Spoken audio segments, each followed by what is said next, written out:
کا شوق आपने कहा अभी जैसे कि शादी का शौक और शादी होते साथ ही आप एकदम आइसोलेशन में चली गई तो कैसा मतलब आइसोलेशन में गई मतलब आइसोलेशन के दौरान आपकी शादी हुई तो ये कैसा तजुर्बा आपका यही ख्वाहिश थी या अपोजिट हुआ? हमेशा से रीमा जी मुझे ख्वाहिश थी, मैंने जैसे आपको पहले कहा कि इतना खर्चा माँ बाप करते हैं और ये वो, फिर लोगों में उस रिश्ते में इत्तेफाक होना चाहिए, हमेशा उनको एक साथ गुजारने के तरीके आने चाहिए उनको। और तो हमेशा से ये ख्वाहिश थी कि ना अम्मा पापा का पैसा फालतू नहीं खर्च करवाना, बहुत सादगी से करनी है।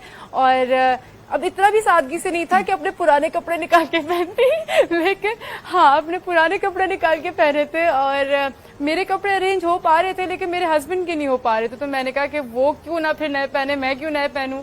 तो फिर ये कि हमने घर की सादगी में उनकी तरफ से गवाते, हमारी तरफ से गवाते दो, और बस घर में डिस्टेंस का, सोशल डिस्टेंसिंग का ख्याल रखते हुए उस दिन बस हमने थोड़ी सी कोताही की थी, हमने उस दिन ख्याल नहीं रखा था उस दिन मेरी खुशी का मौका था, लेकिन हाँ फिर उसी में हुई।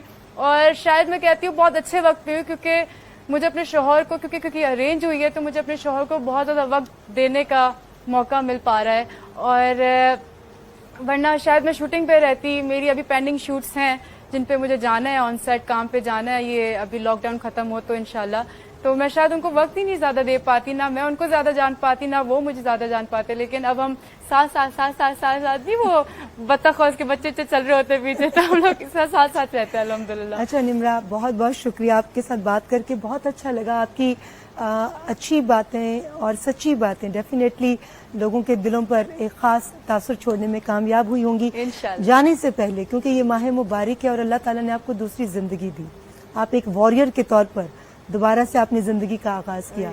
तो इस माह मुबारक की बरकतें और ये जो एक दुनिया पर आजमाइश आई है, इसको भी जहन में रखते हुए आप एक ग्लैमर वर्ल्ड से ताल्लुक रखती हैं, उसके साथ अब आप एक बेगम भी हैं, तो ये सारी चीजें जहन में रखते हुए आप हमारे तमाम देखने वालों को क्या मैसेज देंगी?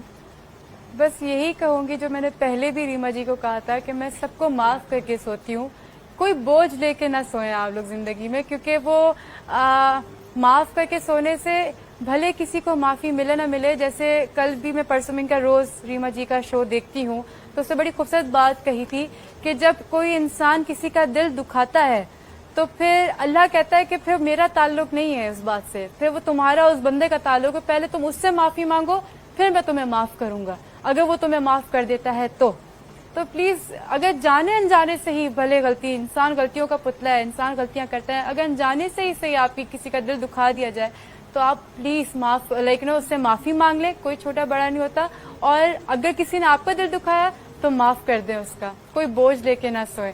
और मैं सच बता रही हूँ, अल्लाह बहुत आपसे राजी होगा, बहुत खुश होगा आपसे, क्योंकि फिर वही वाली बात, फिर ही आप अपने अल्लाह से माफी मांगने के और अच्छा मांगने के काबिल बनेंगे।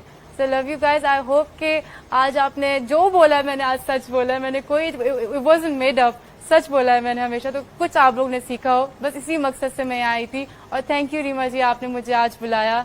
और सच बोल रही हूँ, आप मेरी मेंटोर, लेकिन मुझे बहुत पसंद थी दिल से, मैं आज आपसे पहली बार मिल रही हूँ, लेकिन मैं दुआ करूंगी मैं ये आखिरी बार ना, हम आगे भी मिलते रहें इंशाल्लाह। Love you too. बहुत अच्छा लगा निम्रा आपसे बातें कर, आपके ख्यालात जानकर। अल्लाह आपकी खुशियों को हर तरह की नजर बद से बचाए। आप हमारी मेहमान थी माज जी की, और WB बाय हिमानी के गिफ्ट्स आपके साथ जाएंगे, और इस प्लेटफॉर्म से बहुत सारा प्यार और बहुत सारी दुआएं भी आपके साथ वही चाहिए मुझे वो भी जाएंगे और ये भी गिफ्ट्स आपके साथ। ये तो मेरे दोस्तों के हैं, मैं ये लेकर जाऊंगी। बिल्कुल, बहुत बहुत शुक्रिया। हम लेंगे एक छोटा सा ब्रेक से वापस आएंगे तो मेरे साथ मेरे जो होस्ट हैं फरहान अली वारिस साहब हमारे साथ होंगे, और मैं वापस आकर आपसे एक किस्सा भी शेयर करूंगी।